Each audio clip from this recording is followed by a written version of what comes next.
Assalamualaikum warahmatullahi wabarakatuh. Apa kabar anak-anakku semua? Semoga kalian dalam keadaan sehat.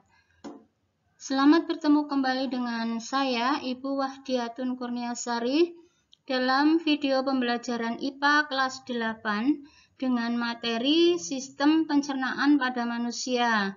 Dan subpokok bahasanya adalah organ-organ pencernaan pada manusia. Baiklah, selanjutnya marilah kita simak video pembelajaran berikut.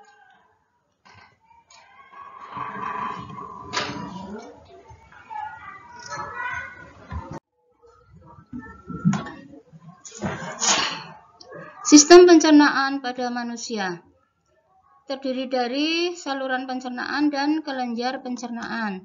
Saluran pencernaan yang dilalui oleh bahan makanan yaitu dari mulut menuju ke kerongkongan, selanjutnya menuju ke lambung, dari lambung menuju ke usus halus, dari usus halus menuju ke usus besar, dan selanjutnya dikeluarkan melalui anus. Adapun kelenjar pencernaan yaitu organ yang mengeluarkan enzim untuk mencerna makanan.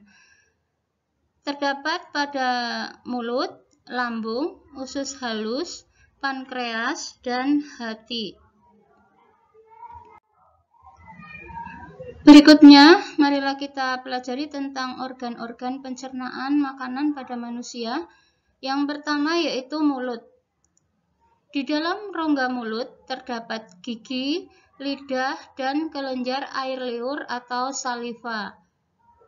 Gigi merupakan alat pencernaan mekanis terbentuk dari tulang gigi atau dentin. Strukturnya yaitu mahkota gigi di atas gusi, leher dikelilingi gusi, dan akar gigi yang dilapisi emel berwarna putih. Ada 3 macam gigi manusia. Yang pertama, gigi seri atau incisor. Gunanya untuk memotong makanan. Yang kedua, gigi taring atau caninus. Gunanya untuk mengoyak makanan. Yang ketiga, gigi geraham atau molar. Fungsinya untuk mengunyah makanan. Masih membahas tentang mulut. Di dalam mulut terdapat saliva yang merupakan pencernaan kimiawi. Terdapat 3 buah kelenjar saliva yaitu parotis, sublingualis, dan submandibularis. Kelenjar saliva mengeluarkan air liur yang di dalamnya terdapat enzim ptialin atau enzim amilase yang fungsinya mengubah amilum menjadi maltosa. Di dalam mulut terdapat lidah yang fungsinya untuk menempatkan makanan di antara gigi. Kemudian juga untuk agar makanan dikunyah dan bercampur dengan air liur dibentuk bulat atau bolus. Bolus kemudian didorong ke faring dengan bantuan lidah.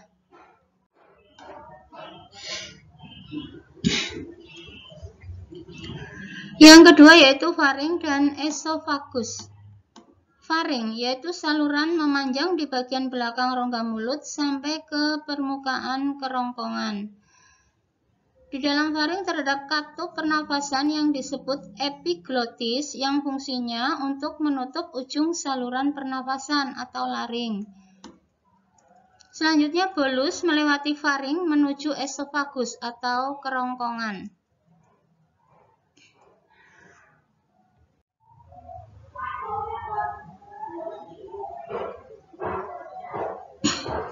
Esofagus atau disebut juga dengan kerongkongan. Esofagus berbentuk lurus, berotot lurik, dan berdinding tebal. Otot kerongkongan berkontraksi mendorong bolus ke lambung atau yang disebut gerak peristaltik. Perhatikan gambar berikut ini. Di sini adalah gerak peristaltik dalam kerongkongan yang mendorong bolus atau makanan yang sudah dihaluskan masuk ke lambung.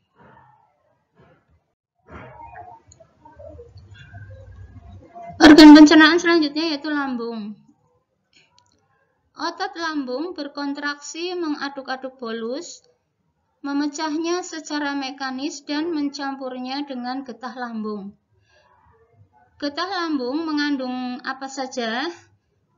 Getah lambung itu mengandung yang pertama asam hidroksida atau HCl. Asam klorida atau HCl. Fungsinya membunuh kuman-kuman dan mengaktifkan pepsin. Kemudian yang kedua enzim pepsin yang berfungsi untuk mengubah protein menjadi pepton.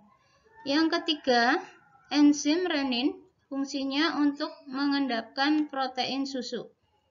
Setelah melalui pencernaan kimiawi di lambung, bolus menjadi bahan kekuningan yang disebut kimus atau bubur usus. Selanjutnya kimus akan masuk sedikit demi sedikit ke dalam usus halus.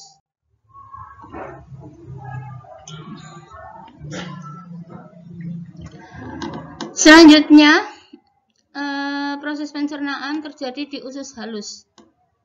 Usus halus memiliki 3 bagian. Yang pertama yaitu usus 12 jari atau duodenum.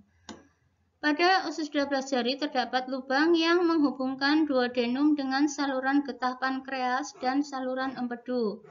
Bagian yang kedua yaitu usus tengah atau disebut juga jejunum. Dan yang ketiga adalah usus penyerapan atau ileum. Perhatikan gambar di sini, duodenum terhubung dengan pankreas dan empedu.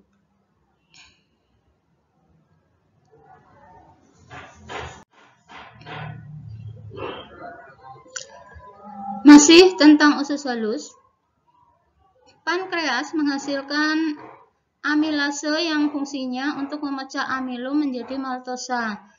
Juga tripsin yang fungsinya memecah pepton menjadi asam amino, dan lipase yang fungsinya memecah lemak menjadi asam lemak dan gliserol.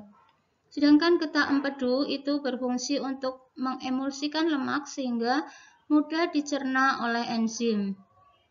Enzim dan cairan dari pankreas dan empedu kemudian disalurkan menuju duodenum atau usus 12 jari. Di bagian usus halus yang kedua yaitu jejunum, terjadi pencernaan makanan terakhir sebelum diserap. Di sini terjadi proses yaitu karbohidrat dipecah menjadi glukosa, protein dipecah menjadi asam amino, lemak dipecah menjadi asam lemak dan gliserol. Selanjutnya zat makanan sudah dapat diserap, yaitu penyerapannya terjadi di ileum.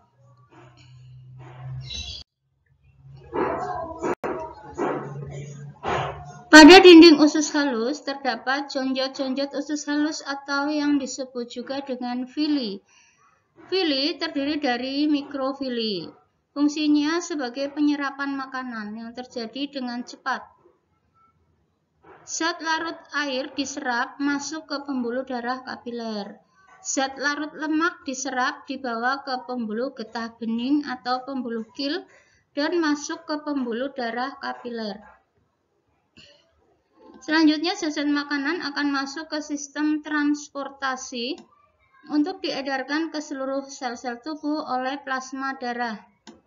Di dalam sel-sel tubuh, zat-zat makanan akan dioksidasi atau dibakar oleh oksigen yang dilepaskan hemoglobin yang terdapat di eritrosit sehingga menghasilkan energi karbon dioksida dan air atau uap air. Perhatikan di sini ada gambar villi pada usus halus.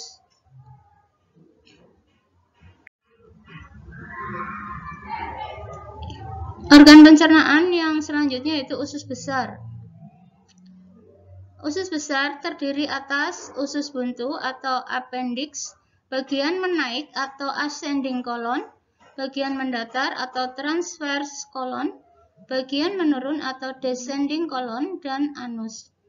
Perhatikan gambar struktur usus besar di sebelah ini.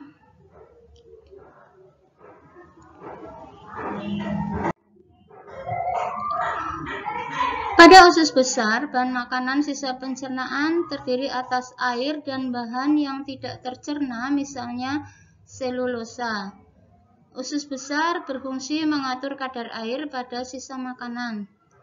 Di dalam usus besar terdapat banyak sekali mikroorganisme yang membantu membusukkan sisa-sisa makanan seperti Escherichia coli. Sisa makanan dan gas yang berbau disebut feses. Feses disimpan di ujung usus besar, disebut rektum, dan dikeluarkan melalui anus. Demikian tadi video pembelajaran tentang sistem pencernaan, khususnya pokok bahasan tentang organ-organ pencernaan. Silakan apabila ada yang perlu kalian catat, dicatat yang penting-penting. Semoga bermanfaat. Terima kasih. Wassalamualaikum warahmatullahi wabarakatuh.